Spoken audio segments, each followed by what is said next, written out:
आज हम लोग अगस्त महीने के वैश्विक घटनाक्रम पर चर्चा करेंगे और इस वीडियो में हम लोग यूरोप में हुई कुछ घटनाओं को देखेंगे, कुछ उत्तरी अमेरिका को देखेंगे और एशिया के जुड़े हुए कुछ महत्वपूर्ण विषयों पर चर्चा करेंगे। ये सारा topic prelims point of view से महत्वपूर्ण है और साथ में अगर आप मुख्य परीक्षा की तैयारी कर रहे हो तो वहां पर ये ऐसे फैक्ट काम आ जाते हैं कई बार कोट करने के संदर्भ में। तो इस वीडियो में बहुत सारे फैक्ट्स को रखा गया है, साथ में विश्लेषण का पूरा प्रयास किया गया है। तो शुरू करते हैं हम लोग।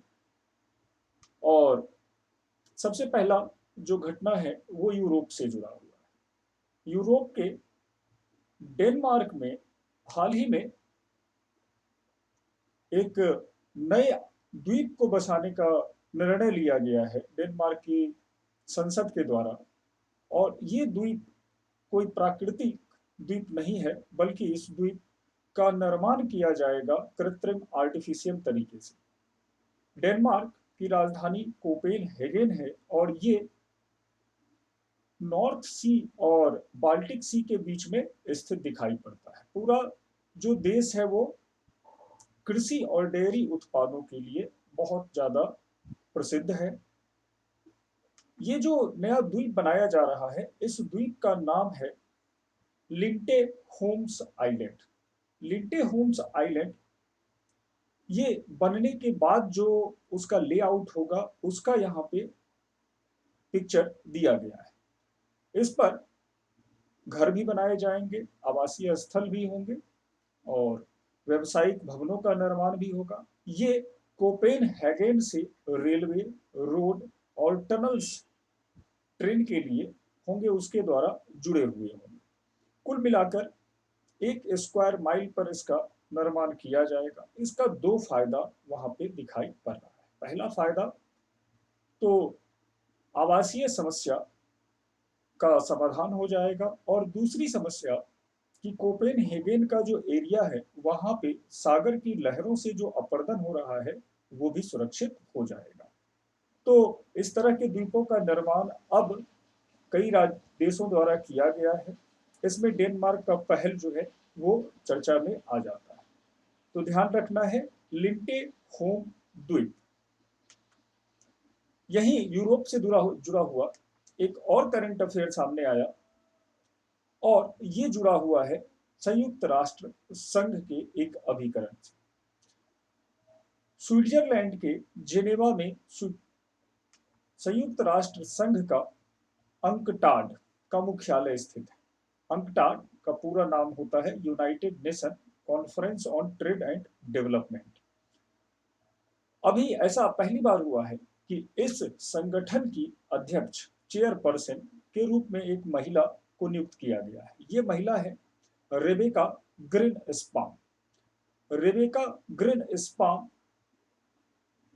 अब अंकटाड की नई अध्यक्ष होंगी और इनकी जो नियुक्ति है वो जो जनरल सेक्रेटरी हमारे हैं एंटोनियो गुटरस, उन्होंने इनकी नियुक्ति की है।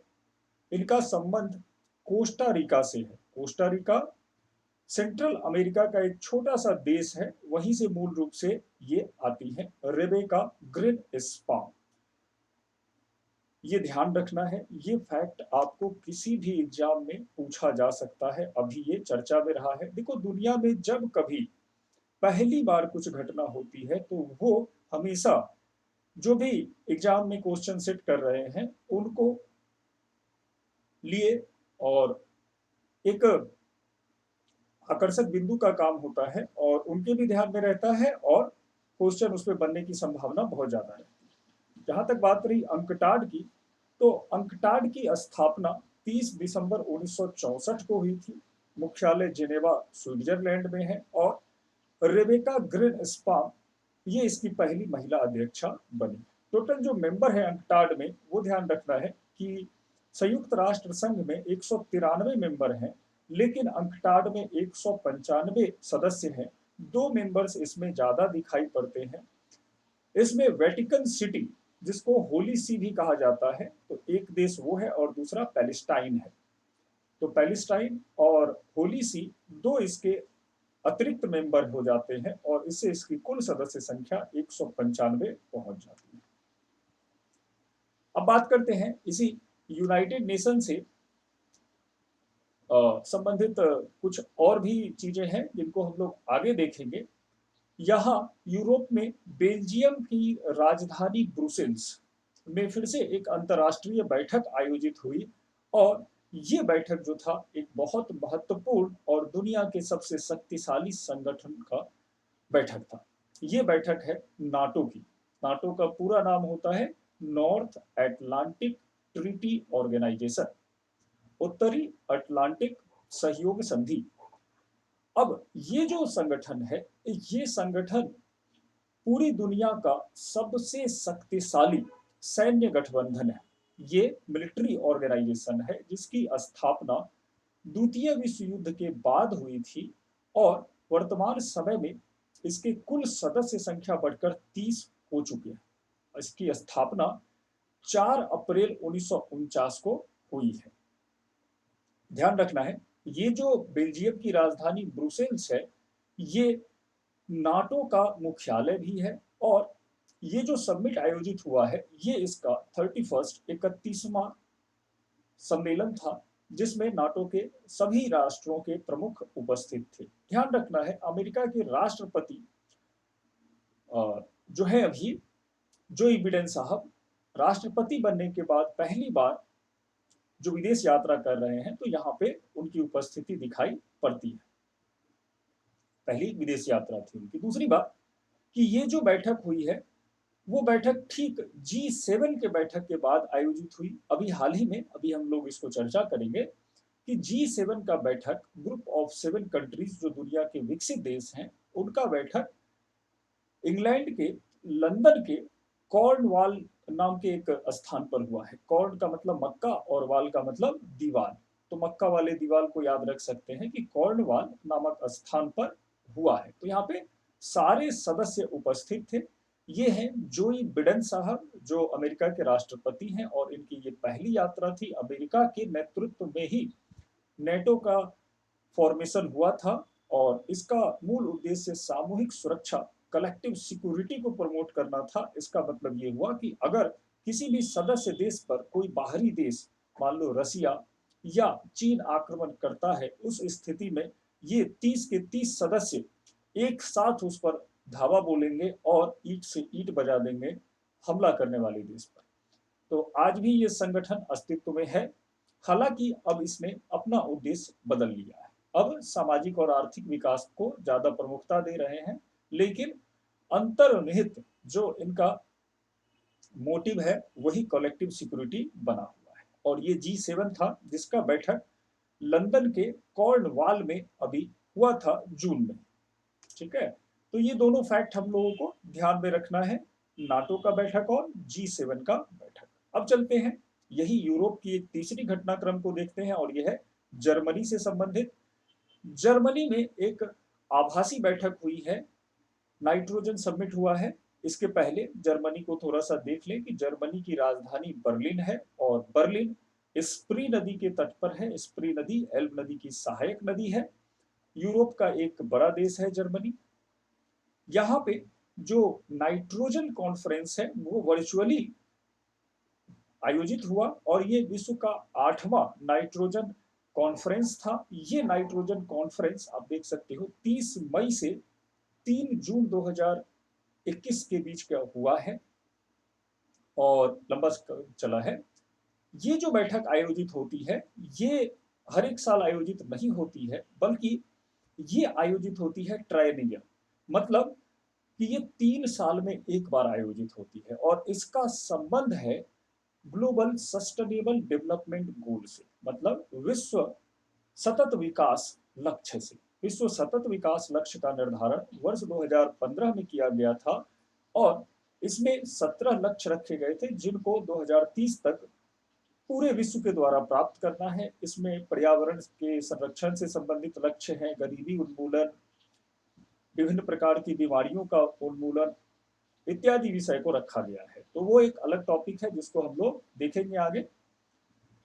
यहाँ पे ये जो समिट हुआ, नाइट्रोजन समिट, इसका मूल उद्देश्य ये था कि जो भी नाइट्रोजन के कंपाउंड हैं, चाहे वो नॉक्स हो, नाइट्रस ऑक्साइड हो या अन्य, इनका जो पर्यावरण पे विपरीत प्रभाव पड़ रहा है। देखो होता यह है कि नाइट्रस ऑक्साइड कार्बन डाइऑक्साइड की तुलना में 300 गुना अधिक, 300 टाइम्स मोर,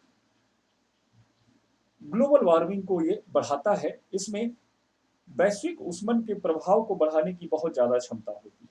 तो इस कॉन्फ्रेंस का मूल विषय वास्तव में यही था कि सदस्य देशों द्वारा इस प्रकार के प्रयास किए जाएं जिससे वैश्विक स्तर पर नाइट्रोजन से संबंधित विभिन्न जो अवयव हैं इसके, उनके उत्पादन पर धीरे धीरे रोक लगाया जाए, ताकि आने वाले समय में पृथ्वी का जो तापमान है और वायुमंडलीय दशाएं हैं वो सब संतुलित रहे। ठीक है, यहाँ पे बर्लिन डिक्लेरेशन यानी बर्लिन घोषणा पत्र को स्वीकार किया गया और इसका लक्ष्य ये रखा गया कि नाइट्रोजन के उत्पादों का कम से कम उत्सर्जन किया जाए। ठीक है, यहाँ पे 800 से अधिक वैज्ञानिकों और 60 से अधिक देशों के प्रतिनिधि शामिल हुए थे। तो ये क्वेश्चन बड़े आसानी से किसी भी एग्जाम में आ सकता है, बड़ा इशू है, खासकर जो वैश्विक मुद्दे हैं और उसमें भी पर्यावरण से जुड़े हुए विषय, तो वहां पर प्रश्न बनते रहे हैं,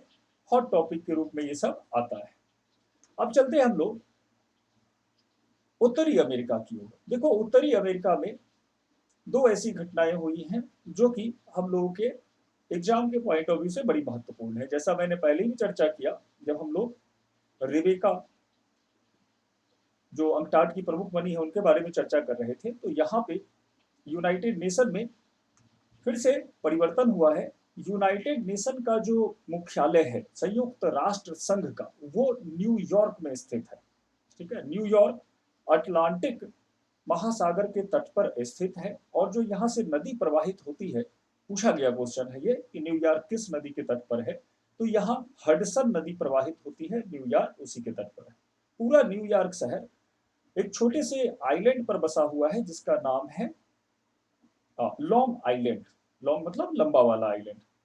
यहाँ पर ही संयुक्त राष्ट्र संघ का मुख्यालय है और संयुक्त राष्ट्र संघ में अभी क्या हुआ कि जो इसके सेक्रेटरी जनरल हैं एंटोनियो गुटरस, जो कि पुर्तगाल से हैं, एंटोनियो गुटरस को दूसरे कार्यकाल के लिए फिर से चुन लिया गया है। ये जो दूसरा कार्यकाल होगा वो उनका 5 साल का कार्यकाल होगा और ये कार्यकाल 1 जनवरी 2022 से शुरू होगा और दिसंबर 31, 2026 तक चलता रहेगा।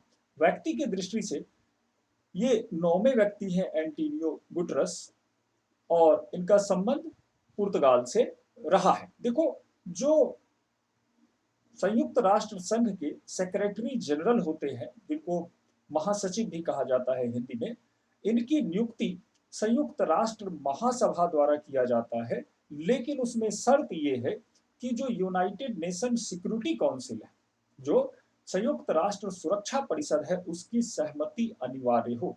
संयुक्त राष्ट्र सुरक्षा परिषद में कुल 15 सदस्य होते हैं, जिसमें 10 सदस्य अस्थायी टेम्पररी होते हैं, हर एक 2 साल के लिए उनका चुनाव किया जाता है और 5 जिनको P5 भी कहा जाता है वो परमानेंट मेंबर हैं।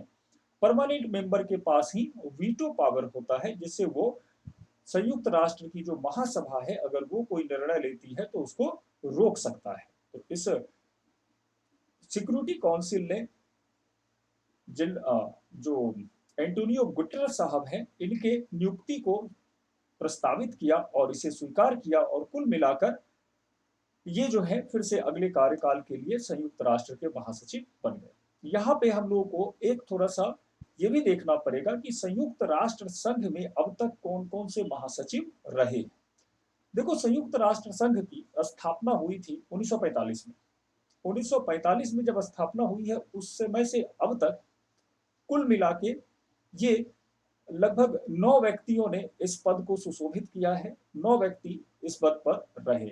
एंटोनियो गुटेरेस साहब 9वें। सबसे पहले जो संयुक्त राष्ट्र के महासचिव थे वो थे ट्रिगवेली।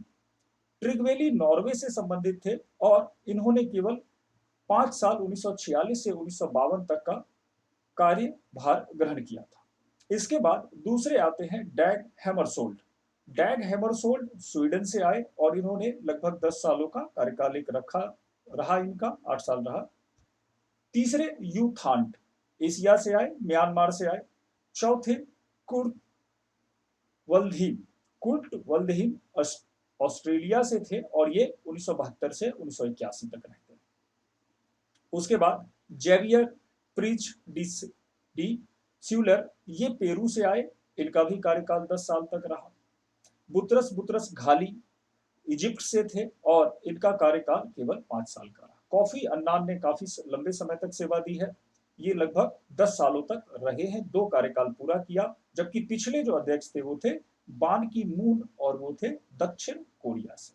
तो इस तरीके से अगर प्रश्न बनता है तो इसमें कई सारे प्रश्न बन सकते हैं। देखो, सबसे पहला, चूंकि चर्चा में आया है तो कौन कौन से डायमेंशन इसके प्रश्न के हो सकते हैं। पहला प्रश्न पूछा जा सकता है कि निम्नलिखित में से कौन संयुक्त राष्ट्र संघ के पहले महासचिव थे? Which among the following was the first Secretary General of United Nations? और उस कंडीशन में योर आंसर शुड बी ट्रिगवेली।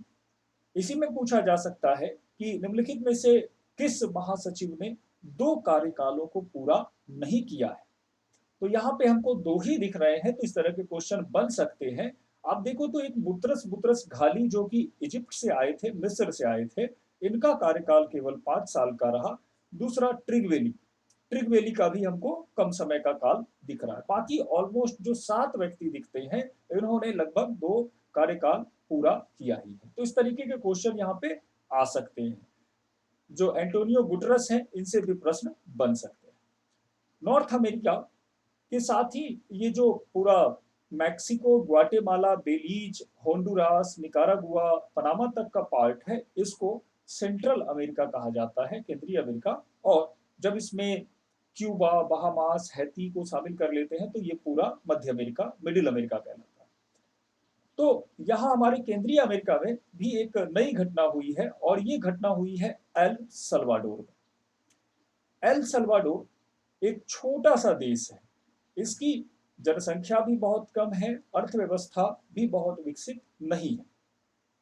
और इसका अगर लोकेशन देखें तो यहाँ से आपको एक नई बात पता चलती है कि ये पूरे सेंट्रल अमेरिका का एक ही ऐसा देश है जो अटलांटिक महासागर से जुड़ा हुआ नहीं है, बल्कि पूरी तरह से प्रशांत महासागर के तट पर स्थित है। अल सल्वाडोर की राजधानी सान सल्वाडोर है और इस देश ने अभी फैसला लिया है कि अब ये बिटकॉइन को मान्यता देगा और इसके आधार पर अपने आर्थिक कार्यों को संपन्न करेगा। बिटकॉइन एक वर्चुअल करेंसी है, आभासी मुद्रा होती है। वर्चुअल करेंसी का मतलब, जैसे आप लोग पेटीएम पे यूज करते हो, तो पेटीएम पे हम लोग जैसे ट्रांजैक्शन करते हैं, तो इसमें क्या होता है कि पेटीएम तभी काम करता है जब आपके बैंक अकाउंट में या पेटीएम वॉलेट में पैसा हो।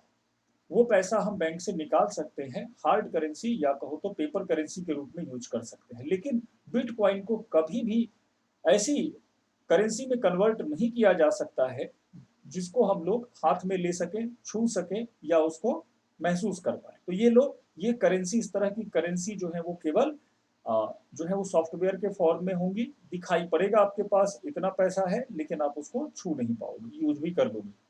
तो ये दुनिया का पहला देश बन गया है एल सल्वाडोर, जिसने की बिटकॉइन करेंसी को अपने यहाँ लीगल करेंसी के रूप में मान्यता दी है। तो चूंकि पहला है तो प्रश्न बन सकता है इससे। अल सल्वाडोर का एक थोड़ा सा ये व्यू आप देख सकते हो कि ये उसका पार्लियामेंट का सीन है, पर्वतों के बीच घाटियों में बसा हुआ है सान सल्वाडोर, इसका कैपिटल है। पूरे सेंट्रल अमेरिका का सान सल्वाडोर फाइनेंशियल हब है, लेकिन कुल मिला के इकोनॉमी इतनी बड़ी नहीं है कि जिससे ये पूरा काम कर पाए। अब इसके बाद हम लोग चलेंगे एशिया की। देखो, एशिया में 2 बड़े परिवर्तन हुए हैं और जो पहला परिवर्तन हुआ है वो प्रश्न बनने की दृष्टि से और भारत के बायलैटरल रिलेशन के पॉइंट ऑफ व्यू से बहुत ज्यादा महत्वपूर्ण है, और ये देश है इजराइल। अभी इजराइल में जो कॉन्फ्लिक्ट चल रहा था, उसी बीच में इजराइल में नया चुनाव हुआ है और चुनाव के बाद जो पुराने राष्ट्रपति थे वो हट जाते हैं, नए राष्ट्रपति और नए प्रधानमंत्री की नियुक्ति होती है।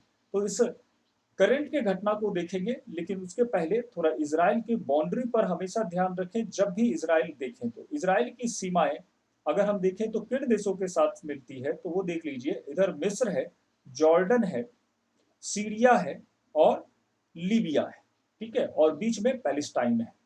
तो ये जो 5 देश हैं, केवल 5 देशों के साथ ही इजराइल की सीमा मिलती है। जहां तक बात रही पैलेस्टाइन की, फिलिस्तीन की, तो पैलेस्टाइन जो है वो 2 पार्ट में बटा हुआ है। इसका जो पश्चिमी भाग है उसको कहा जाता है गाजा स्ट्रिप, जो कि भूमध्य सागर के तट पर है। जबकि जो जेरूसलम, जो इजराइल और पैलेस्टीन दोनों की राजधानी है, वहां पे जो जेरूसलम है उसको वेस्ट बैंक कहा जाता है, और पैलेस्टाइन का यहाँ पे नियंत्रण दिखता है, वो हरे कलर में, ग्रीन कलर में दिख रहा है। यहीं पे आपको डेड सी भी दिखाई पड़ता है, मृत सागर, जिसकी सैलिनिटी, लवणता बहुत ज्यादा है। तो इजराइल में क्या हुआ है कि इजराइल के नए राष्ट्रपति बने हैं Isaac Herzog. Isaac Herzog, Isaac Herzog को एकदम, इसाक हेर्जोग को एकदम दिमाग में रखिएगा। Isaac Herzog is elected as a new president of Israel, और जून में ही उनकी नियुक्ति हुई है। अभी अगस्त के महीने की जितने करंट अफेयर्स की मैगजीन आई है उसमें ये बातें आई हैं। तो ये बहुत महत्वपूर्ण है, अभी जो भी एग्जाम होगा उसमें पूछा जा सकता है। देखो, इजराइल की सीनेट को कहा जाता है, जो वहाँ की संसद है, पार्लियामेंट, उसको बाय नेम दिया जाता है, उसको अपनी भाषा में वो लोग कहते हैं नेसेट।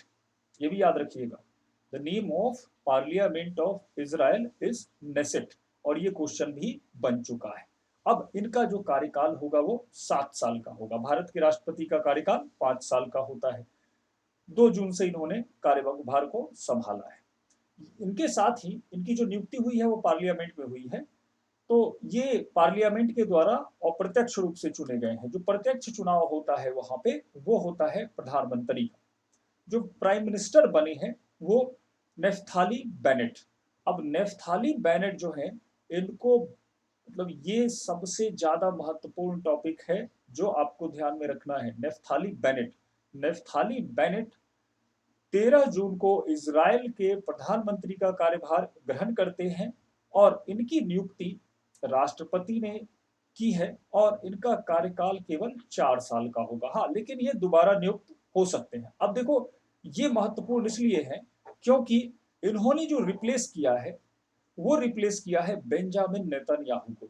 अब बेंजामिन नेतन्याहू इजराइल के पुराने प्रधानमंत्री थे, और इनको जब देखोगे तो आप हमेशा ये चेहरा याद आता है कि जब भी बेंजामिन नेतन्याहू भारत आते हैं या कहीं किसी अवसर पर नरेंद्र मोदी जी से के साथ होते हैं, तो दोनों के बीच जो है वो प्रगाढ़ मित्रता प्रदर्शित होती है।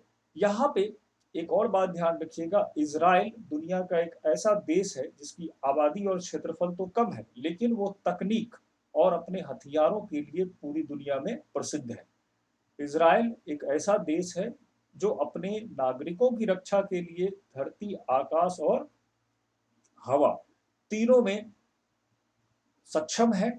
उसके किसी व्यक्ति, किसी नागरिक की अगर हत्या होती है, उनके विरुद्ध कोई अपराध होता है, तो ये देश उसे किसी भी भाग में जिंदा नहीं छोड़ता है। तो इजराइल ऐसे देशों में से है जो खून का बदला खून से लेता है। अगर इस पर कोई ईंट चलाता है तो उसका जवाब ये बम से देता है। तो कुल मिला के दुनिया का एक खतरनाक देश है। भारत के साथ इसके संबंध बहुत अच्छे रहे हैं। खासकर कारगिल की लड़ाई के बाद इजराइल भारत का संबंध एक नई ऊंचाइयों को पहुंचा। जब कारगिल के ऊंचाई पर हमारे पुराने हथियारों ने काम करना बंद कर दिया था, तो उस युद्ध स्थल पर रातों रात इजराइल ने हमें आधुनिक हथियार दिए थे, जिसके कारण हमने जो पाकिस्तान के घुसपैठिए आ गए थे उनको वहीं पर मार गिराया था। तो इजराइल तब से लेकर अब तक आधुनिक तकनीकें भारत को दे रहा है। भारत के साथ इसके रक्षा संबंध बहुत बेहतर होते जा रहे हैं, और नेफ्थाली के आने से कुल मिलाकर संबंध और अच्छे होने की संभावना है। तो ये हमारा इजराइल से जुड़ा हुआ कुछ कंटेंट था। अब चलते हैं ईरान।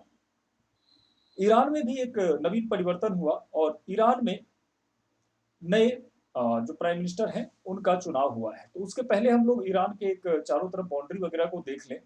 देखो, ईरान भी पश्चिम एशिया या इसको मध्य एशिया भी कहते हैं, उसका भाग है। और ईरान की सीमाएं अफगानिस्तान, पाकिस्तान, तुर्कमेनिस्तान वगैरह से इधर मिलती हैं, उधर इराक से मिलती हैं। तो ईरान और इजराइल का सीमा मिलता नहीं है, ध्यान रखना है। ऐसे क्वेश्चन बनते हैं। ईरान पर्शियन गल्फ, जिसको फारस की खाड़ी कहते हैं, उसके तट पर स्थित है। तेल संपन्न क्षेत्र है, पेट्रोलियम बहुत ज्यादा है, लेकिन इस पर अभी अमेरिका ने प्रतिबंध लगा कर रखा है। तो कुल मिला के भारत के निर्यात भी इससे पेट्रोलियम के बंद है यहाँ से।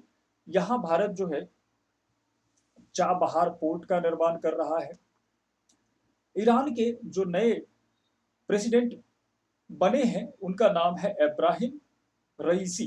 इब्राहिम रईसी ईरान के पुराने चीफ जस्टिस थे। अभी जो चीफ जस्टिस अभी तक राष्ट्रपति बनने के क्रम तक ये ईरान के चीफ जस्टिस रहे हैं, और इन्होंने